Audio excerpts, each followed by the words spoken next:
Thank you, Mr. Chairman. I want to thank you and the ranking member for having this hearing. As of yesterday, Illinois, my home state, has had 4 individuals test positive.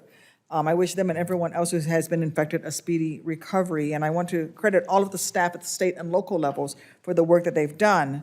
But I have to share my frustration here because I can't believe that we're having some of the conversations we're having now after having faced other global outbreaks such as H1N1 and SARS. Did we not learn anything about processes and procedures from those previous diseases?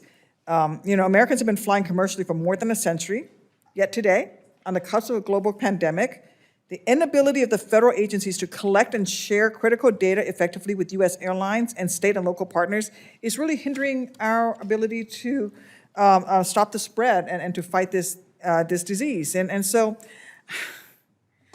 my last job in the Army when I was finishing out my last tour was working at the Pentagon in the DISC Ops, which is the Defense Support of Civilian Authorities. And the last thing I did was give a briefing on global pandemics and what we would do in our particular office. Dr. Ray, you worked on H1N1, right? You alluded to it earlier. Yes, ma'am. Okay. That was in 2009. So how the heck has the CDC, the CBP, and DOT, how come we are still trying to figure out how to deal with these issues? How is it that our CBP don't have computers? How come we don't have a way that we're talking to airlines? How did we get here after we've seen Ebola, we've seen H1N1, we've seen SARS, and what are we gonna do in this instance, but then also looking forward so that the next pandemic that hits, and there'll be another one, that we're ready for it and we're not caught flat-footed the way we are right now. I think that we have improved since really my own history begins with the mid-2000s, and I think we're far ahead of where we were at that point in time through a lot of hard work and attention from the members here, Congress and the administration. I think that you're pointing out some things that need to change, and I think that there will be both in the very near term work to make sure that we're operating as effectively as we can now, and that there will be after action review items that will come out, many of which you're listing.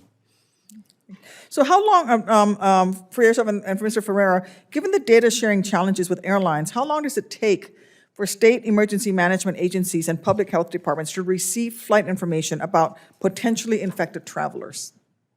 How long does it take a State Department? I mean, I have one of the busiest airports in the world in Chicago. How long does it take IDPH, Illinois Department of Public Health, or the local officials to receive information about a flight that's coming that potentially has an infected patient on board? Yeah, CBP transmits the information from these flights within an hour over to CDC. I don't know the process from CDC to the states, Okay.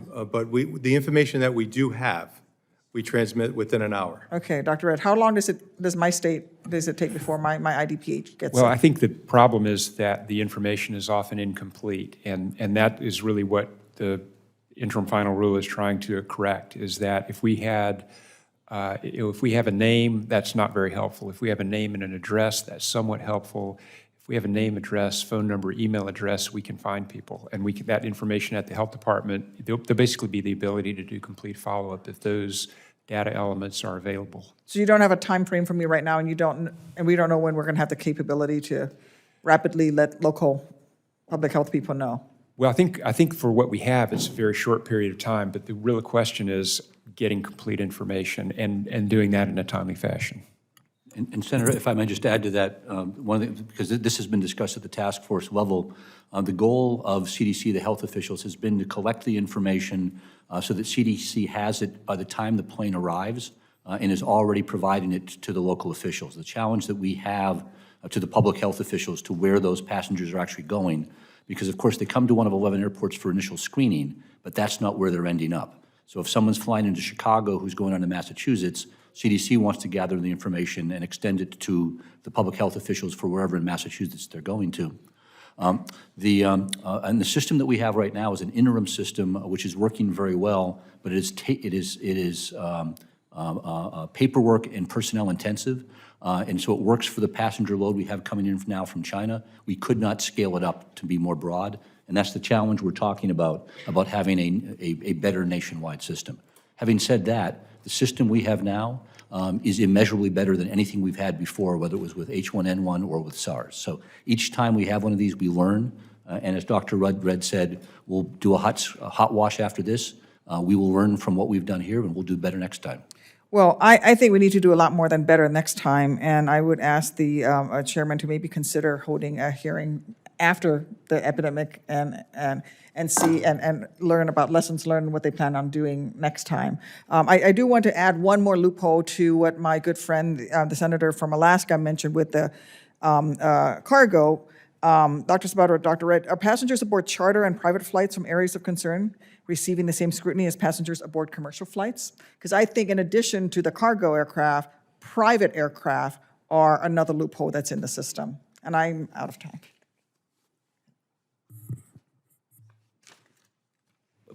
Please answer that question. It's a good question.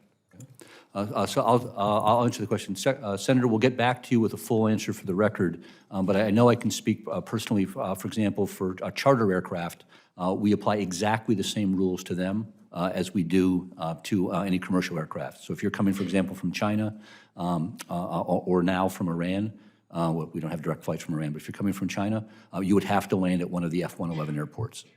But what about private? And I'll get you an answer for the record on that. Okay. Thank you, Mr. Chair.